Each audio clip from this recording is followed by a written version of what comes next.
Catherine sat at her desk, the low, incessant hum of the office's fluorescent lights a suddenly oppressive weight. It was a sound she'd tuned out for years, but now it felt like a buzzing swarm of insects crawling under her skin. Down the hall, a wave of applause broke, faint but sharp enough to feel like a personal insult. It was a mocking echo of a celebration that should have been hers. The congratulations, the clinking glasses, the murmurs of brilliant and a true game-changer were all being lavished upon Sarah, her assistant. Sarah, who was at that very moment soaking in the glory of an idea she had stolen, piece by painstaking piece.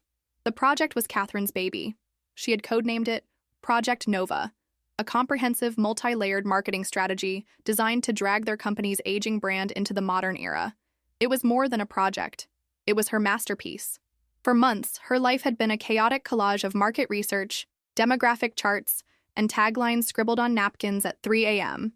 She had poured her soul into it, fueled by a passion that transcended mere professional ambition. This was the project that was meant to be her legacy, the final, undeniable argument for the senior vice president position she had spent the last decade clawing her way towards. Sarah had been her shadow through it all, a constant presence with a fresh cup of coffee and what Catherine had tragically mistaken for encouragement. "This is genius, Catherine," she'd say, her eyes wide with a look that seemed like admiration. "There's no way they don't give you the promotion after this." Sarah had organized the digital files, collated the research, even sat with Catherine for hours as she rehearsed the presentation, offering minor suggestions that, in retrospect, were likely just reconnaissance. Catherine had trusted her implicitly, viewing her not just as an assistant, but as a protégé. She had seen a younger version of herself in Sarah, eager, bright, and ambitious, and had taken genuine pleasure in mentoring her. The betrayal was as swift as it was ruthlessly efficient. That morning, Catherine had been summoned to an urgent, last-minute meeting with the facilities department. The meeting, it turned out, was a farcical, hour-long debate about the recycled paper content of inter-office envelopes. It had been orchestrated, she now realized with sickening clarity, to get her out of the way. While she was arguing the merits of beige versus manila, Sarah was in the main conference room, standing in front of the executive board, presenting Project Nova as if it had sprung fully formed from her own mind. She had taken Catherine's slides, her data, her painstakingly crafted narrative, her very words, and was claiming them with a confident smile. By the time Catherine escaped the meeting and returned to her desk, the applause had died down. The slaughter was over. Her colleague Mark stopped by her cubicle, his face a painful-to-watch mixture of pity and morbid curiosity. "Tough break, Catherine," he said, leaning against the partition. "Just got out of Sarah's pitch. Absolute home run. I heard the CEO called it visionary. I was confused. I thought you were leading that whole initiative?" The words were a physical blow, knocking the air from her lungs. She couldn't form a coherent response, managing only a weak, jerky nod as a hollow, freezing sensation spread through her chest. She had been outmaneuvered, her trust meticulously weaponized against her. A surge of white-hot rage washed over her, so intense it made her dizzy, but it was followed by an even more powerful wave of crushing despair. How could she possibly prove it? In the corporate court, it would be her word against Sarah's. Sarah, the charming, brilliant young woman who had just wowed the board, and Catherine, who would be cast as the bitter, jealous manager trying to steal a subordinate's thunder. The thought was nauseating. She slumped into her chair, the weight of her stolen future pressing down, feeling utterly and completely defeated. For a full paralyzing hour, Catherine remained motionless, a statue carved from despair. The ambient noise of the office, the distant chatter, the rhythmic clacking of keyboards, the cheerful ring of a phone, slowly seeped back into her consciousness, each sound a tiny pinprick against her raw nerves. The initial crushing weight of defeat was a bitter poison in her veins, but as the shock began to recede, it was alchemized into something else entirely. A cold, clarifying fury. This wasn't the hot, chaotic rage that screamed and broke things. It was a glacial anger, sharp and focused, forging her resolve into a weapon. She had been a fool, yes. Her trust had been a catastrophic liability, but she would be an infinitely bigger fool to let Sarah get away with it. The futility of a direct confrontation was starkly obvious. As Mark's pitying expression had so painfully confirmed, the narrative was already written and cast in iron. Sarah, the brilliant ingenue. Catherine, the bitter passed-over manager. It was a tired, toxic corporate cliché, and she would be a fool to play her assigned part. Storming into the CEO's office with accusations would only cement her role as the hysterical, jealous woman. No, If she was going to reclaim her work and her future, she couldn't just be right. She had to be ruthlessly intelligent. She needed proof so undeniable, so elegantly damning, that it would not only expose Sarah's deception, but also highlight Catherine's own indispensable value. Her mind, now a razor-sharp instrument, began sifting through the digital wreckage of the past few months. The shared drives, the endless email chains, the late-night brainstorming notes. Sarah had been meticulous. She had used Catherine's own templates, her own datasets, her own slide decks. From the outside, it was a seamless, authorized transfer of ownership. A casual observer, even a discerning executive, would see a competent manager delegating a high-profile presentation to her star assistant. That was the poison in it. It could all be explained away with a single smiling lie. Catherine wanted me to take the lead on this one. She has so much faith in me. But Sarah didn't know the project. Not in her bones, not the way Catherine did. Sarah had memorized the script, but she had never understood the soul of it. She had performed the words without comprehending the intricate research and intellectual architecture that held them up.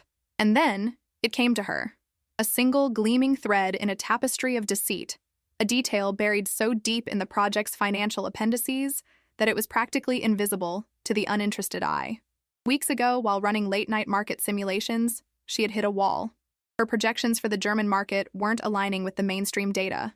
Driven by a nagging professional instinct, she had done her own deep dive, eventually finding an obscure but brilliant consumer trends analysis from a small Munich-based firm, the Zoller Report.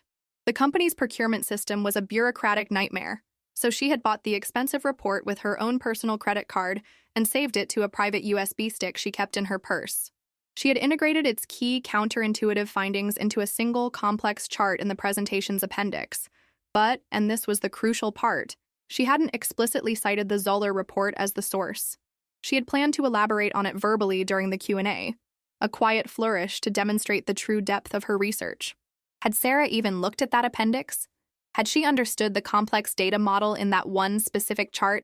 Or had she, in her arrogant haste, just clicked past it, assuming it was just more of Catherine's obsessive background work?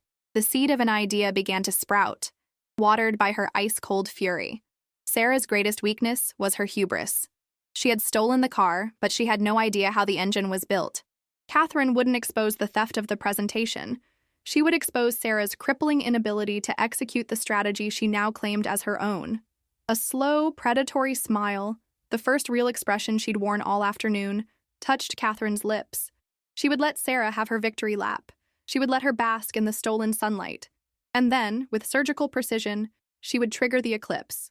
Her fingers, steady now, moved to her keyboard. Her audience, the CEO, the COO, and every single executive who had applauded Sarah's performance. With deliberate, painstaking care, she began to compose a message. It was a masterclass in corporate judo, using the opponent's momentum against them. She began with effusive praise, congratulating Sarah on a truly dynamic and compelling presentation. She expressed her own profound excitement that Project Nova, a strategy she had been passionately developing for the better part of a year, was finally receiving the green light. Then, she laid the trap. To ensure a seamless transition from strategic vision to flawless execution, she wrote, the words dripping with feigned collegiality, I want to offer my full and unconditional support to Sarah as she takes the reins. The project's success will, of course, hinge on a granular understanding of the underlying data models, particularly the more complex and nuanced international market segments, which deviate from standard projections. Before hitting send, she attached a file. It wasn't the Zoller report itself. That was her ace in the hole. It was a new document she had created in under 5 minutes. A dense, jargon-filled, supplementary data query that posed a series of impossibly specific questions, all of which referenced the anomalous data from the report without ever naming the source. It was a test, a ticking time bomb disguised as a helpful to-do list. She leaned back, her heart beating a steady, powerful rhythm in her chest. The email was a declaration of war disguised as a letter of surrender. She clicked send, the sound barely audible in the office hum. But for Catherine, it was as loud as a cannon shot. The victim was gone. In her place sat the architect of Sarah's impending downfall. The game was on. The send button's click was silent, but its effect rippled through the corporate ether almost immediately. Within 20 minutes, Catherine saw the CEO, Mr. Sterling, stride out of his corner office and walk directly to the desk of the chief operating officer. They spoke in low, serious tones, occasionally glancing towards the marketing department.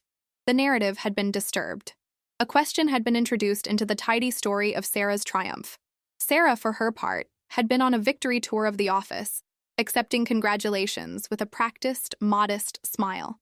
Catherine watched her from the corner of her eye as she returned to her desk, her posture radiating a newfound confidence.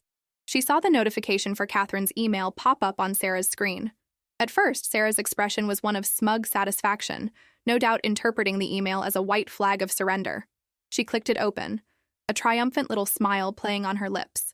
Then Catherine watched as that smile faltered. Sarah's eyes flickered over the text, her brow furrowing slightly in confusion. She clicked open the attachment, the supplementary data query. The change was subtle, but to Catherine, who was watching with the focus of a predator, it was a seismic event. The confident set of Sarah's shoulders tightened. Her back straightened into a rigid posture of alarm. She scrolled through the document, then scrolled back up, her mouse movements becoming frantic. The color began to drain from her face, leaving behind a pale, waxy sheen. The trap had been seen. The panic was setting in. The final turn of the screw came an hour later. An email from Mr. Sterling, addressed to the entire executive team, with Catherine and Sarah CC'd. Subject: Ari. Project Nova All. Excellent proactivity, Catherine. This is exactly the kind of rigorous, data-driven oversight that will make this project a success. You were right to flag the complexity of the international segments. I recall a particularly dense chart in the appendix that I had questions about myself. Sarah, please have the answers to Catherine's queries prepared for the initial implementation meeting on Friday. A deep understanding of these core metrics will be crucial for you to lead the team effectively. Regards, David Sterling CEO. Catherine had to physically restrain herself from smiling. It was perfect. The CEO had not only legitimized her questions, but had publicly assigned the test to Sarah with a deadline. He had even remembered the chart, validating Catherine's strategy completely. She glanced over at Sarah's cubicle. The younger woman was staring at her monitor, motionless as if paralyzed. The victory tour was definitively over. It took another hour for Sarah to muster the courage to approach her. She came to Catherine's desk, not with the swagger of a newly anointed star, but with the tentative, cautious steps of someone entering a minefield. "Catherine," she began, her voice a little too high, a little too bright. "I saw your email. Thank you so much for offering your support. I really appreciate it." "Of course, Sarah," Catherine said, her tone perfectly even and professional. She looked up from her work, her expression one of mild, helpful curiosity. "It's a big project. We all want it to succeed." Right, Sarah said, wringing her hands. "I was just looking over that query document you sent. Some really great specific questions. You've really drilled down into the details." She attempted a laugh, but it came out as a strangled little cough. "I was just wondering if you could point me to the raw data file you used for that analysis, just so I can double-check my answers. The main project folder is, well, it's got a lot in it." It was the moment Catherine had been waiting for. The fish was nibbling at the hook. Catherine said, feigning deep thought. "All the data I used should be linked in the appendix of the presentation deck. The chart you're looking for, I believe it's figure 11B, is built from the dataset labeled DE Consumer Trends Q4. It should all be in there." She knew with absolute certainty that it was not. The chart was there, a beautiful, complex visualization. But the underlying data, the raw numbers from the Zoller report, existed only on the USB drive in her purse. She was sending Sarah on a ghost chase through her own meticulously organized but incomplete files. Sarah's face fell. This wasn't the easy answer she was looking for. "Right. Figure 11B, of course," she stammered. I'll go take another look." "Thanks, Catherine. You're a lifesaver." "Any time," Catherine replied, turning back to her screen. "Let me know if you need anything else." As Sarah scurried away, Catherine allowed herself a small, internal smile. She had given her just enough rope. Now, all she had to do was wait for Friday and watch Sarah hang herself with it. The next day and a half were a masterclass in psychological warfare. The office, once a stage for Sarah's triumph, became a pressure cooker of her own making. The atmosphere was thick with unspoken tension. Colleagues who had been quick to congratulate Sarah now gave her a wide berth, sensing the shift in the political winds. They could see her frantic energy, the way she hunched over her keyboard for hours, her expression growing increasingly strained. They saw the dark circles forming under her eyes and the uncharacteristic sloppiness of her usually immaculate bun. They didn't know the details, but they knew the scent of a corporate train wreck when they smelled it. Catherine, in stark contrast, was an island of serene productivity. She went about her duties with a calm, almost unnerving focus. She took her lunch at her usual time, made pleasant small talk by the coffee machine, and offered polite, unrevealing smiles to anyone who glanced her way. Her composure was her greatest weapon. It broadcasted a message of absolute confidence, of someone who was not a participant in the drama, but a mere observer of its inevitable conclusion.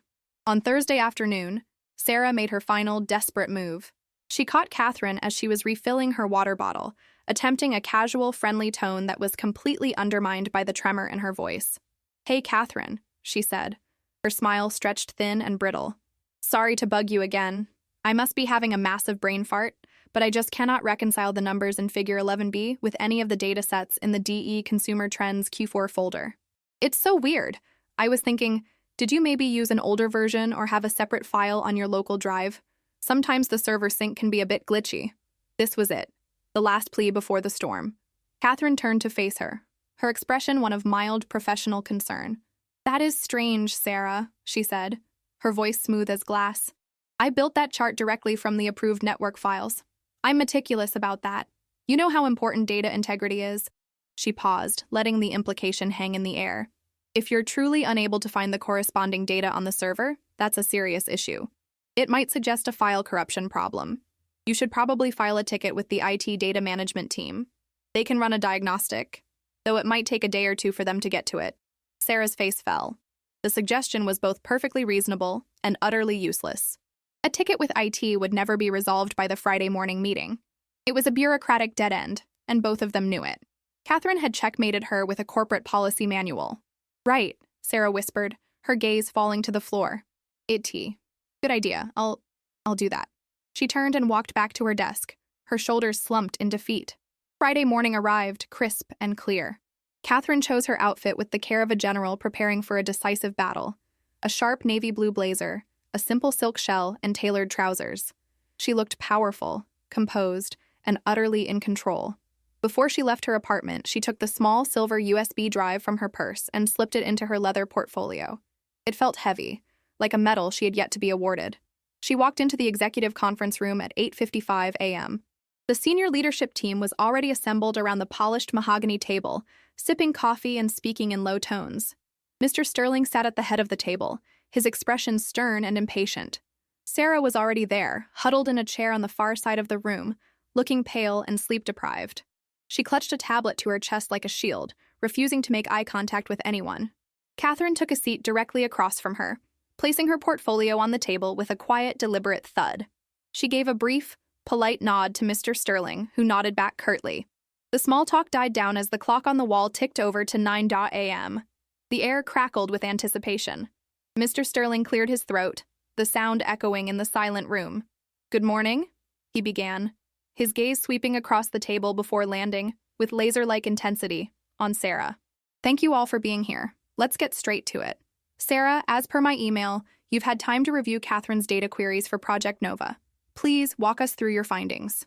Every head in the room turned to Sarah. The spotlight she had so eagerly stolen was now a harsh, unforgiving interrogator's lamp. Catherine leaned back in her chair, her hands folded calmly on the table in front of her. She didn't have to say a word. The trap was sprung. All she had to do now was watch. Sarah flinched as if struck. Slowly she rose to her feet, her hands trembling so much that the tablet in her hands vibrated. She swiped it on, her face illuminated by its cold blue light. "Good morning, Mr. Sterling, everyone," she began, her voice thin and reedy. "I've reviewed Catherine's excellent and very detailed questions." She took a shaky breath. "Regarding the first few queries on market segmentation and demographic targeting, the projections are based on a synthesis of..." She managed to stumble through the first 2 points, reciting the high-level summaries from the presentation slides almost verbatim. It was clumsy, unconvincing, and devoid of the deep understanding everyone expected. Catherine could see the executives exchanging skeptical glances. Mr. Sterling's jaw was tightening, his patience wearing visibly thin. The inevitable crash came when she arrived at the third query. the one directly targeting the fraudulent data in Figure 11b. And, for the question about the projected growth in the German market, Sarah said, her voice dropping to a near whisper, that data it's derived from the DE Consumer Trends Chalk Q4 dataset, as referenced in the appendix. She scrolled frantically through her tablet. I have to admit, I encountered some anomalies when trying to replicate the exact numbers from Figure 11b. It's my belief there may be a file corruption issue on the central server. I've submitted a ticket to IT to investigate the integrity of a file corruption issue, Mr. Sterling cut in, his voice dangerously soft. You're telling me that the foundational data for a key growth market in our most important project of the year is potentially corrupt, and your solution was to file an IT ticket 2 days before this critical implementation meeting. Well, Sarah stammered, her face paling. I followed protocol. Protocol? Sterling's voice was no longer soft. It was a whip crack across the silent room. Leadership, Sarah, is not about following protocol when faced with a crisis. It's about solving the problem. Did you solve the problem? Do you have the answers for us this morning? The data is unreliable, she pleaded, her eyes darting around the room, looking for an ally, finding none. The silence was excruciating. Sarah stood exposed, her incompetence laid bare for the entire leadership team to see. She had not only failed the test, but she had tried to blame a phantom technical glitch, a rookie mistake that sealed her fate. Just as the silence stretched to its breaking point, Catherine cleared her throat. It was a small sound, but in the charged atmosphere, it drew every eye. She leaned forward, her expression a perfect mask of thoughtful concern. If I may, Mr. Sterling, she said calmly, I might be able to shed some light on this. Sterling nodded, his expression grim. Please, Catherine. At this point, any light would be welcome. Catherine rose smoothly. She didn't look at Sarah. Her focus was entirely on the CEO and the executive team. In the final week before the presentation, I was working with a supplementary dataset from the Zoller report that came in just under the wire, she explained, her tone clear and authoritative. It contained the granular consumer trend data for the German market. In the rush to finalize the presentation deck and meet the deadline, it appears the raw data file itself was inadvertently omitted from the final upload to the project folder on the network drive. The chart, Figure 11b, was created from this data, but the source file remained on my local workstation. That's my oversight. I should have double-checked the folder synchronization. It was a masterful performance. She took ownership of a minor administrative oversight, while simultaneously revealing the critical flaw in Sarah's preparation. She had demonstrated a level of detail and control that went far beyond what anyone else had considered. Fortunately, Catherine continued, reaching into her portfolio, I'm pathologically cautious about backups. I keep a local copy of all critical path data for my projects. She slid the silver USB drive across the polished table. It came to a stop directly in front of Mr. Sterling. The complete raw dataset for the German market is on that drive, sir, she said, along with my full analysis. It will answer all of the questions I raised and provide the clarity we need to move forward. A wave of relief washed over the room. The executives looked at Catherine with newfound respect, some with open admiration. She hadn't just identified a problem, she had come prepared with the solution. Mr. Sterling picked up the USB drive, holding it between his thumb and forefinger as if it were a jewel. He looked from the drive to Catherine, and then his gaze fell upon the utterly defeated figure of Sarah, who had sunk back into her chair, her face a mask of disbelief and despair. Thank you, Catherine, Mr. Sterling said, his voice resonating with finality. This is what preparedness looks like. This is leadership. He turned his attention back to the rest of the team. We'll proceed using Catherine's data. And Catherine, I want you to co-lead the implementation of this project with Sarah, effective immediately. Your job will be to oversee all data analysis and milestone verification. Nothing moves forward without your sign-off. It was a coup, delivered with surgical precision. He had not fired Sarah. That would be too messy. Instead, he had neutered her, placing her under the direct authority of the woman she had tried to usurp. Catherine simply nodded. Of course, sir, I'd be happy to. As the meeting adjourned, the executives made a point to stop by Catherine's chair, offering words of praise. Good work, Catherine. That's how you handle it. Sharp. She accepted their congratulations with quiet, professional grace. Across the room, Sarah was packing her things with frantic, clumsy movements, her face a blotchy red. She didn't look at Catherine. She couldn't. Walking out of the conference room, Catherine felt a profound sense of satisfaction. It was not the giddy thrill of a cheap victory, but the deep, resonant hum of a complex plan perfectly executed. She hadn't raised her voice. She hadn't broken a single rule. She had simply created a test that she knew her rival could not pass, and then watched as she failed in the most public way imaginable. The narrative had been corrected. The proper order had been restored. And Catherine walked back to her desk, not as a victim, but as a victor, ready to lead. Catherine's story is a powerful reminder that in a world that often rewards the loudest voice, true competence and integrity have a quiet but undeniable strength. It shows that while deceit may offer a shortcut to the spotlight, it cannot survive under the harsh glare of scrutiny. The truth, much like a carefully planted seed, will always find its way to the light, no matter how much dirt is thrown on top of it. It teaches us that the greatest victories aren't always won with a shout, but often with a calm, unwavering belief in one's own work and worth. If this story of quiet resilience and ultimate justice touched your heart, share it with someone who needs a reminder that their good work, integrity, and dedication will always shine through in the end.